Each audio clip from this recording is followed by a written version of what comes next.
Serikali ya Marekani imetoa zaidi ya dola milioni 1 za Kimarekani, sawa na takriban shilingi bilioni 2.63 za Tanzania kusaidia kuimarisha maandalizi na utayari wa Tanzania katika kukabiliana na ugonjwa wa Ebola unaosababishwa na virusi vya Bundibugyo. Kwa mujibu wa taarifa iliyotolewa Julai 15, 2026 na ubalozi wa Marekani nchini Tanzania, msaada huo umetolewa kufuatia mlipuko ya hivi karibuni ya Ebola iliyoripotiwa katika nchi jirani za Jamhuri ya Kidemokrasia ya Kongo DRC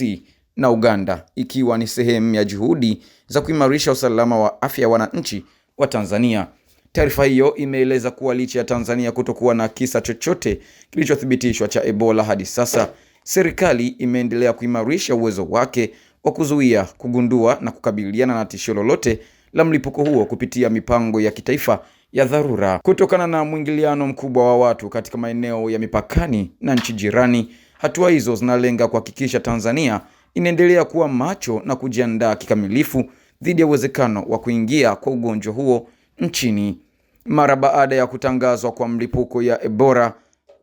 katika ukanda huu, Wizara ya Afya iliwakutanisha wakurugenzi wa kiufundi, taasisi za serikali ya Marekani pamoja na washiriki wengine wa kimataifa ili kuratibu maandalizi na mikakati ya kukabiliana na tishio hilo nchini kote. Sehemu ya msaada huo itatumika kuimarisha ufuatiliaji wa magonjwa, mifumo ya maabara, kinga na udhibiti wa maambukizi, usimamizi wa wagonjwa, mawasiliano ya hatari kwa jamii pamoja na maandalizi katika maeneo ya kuingia nchini.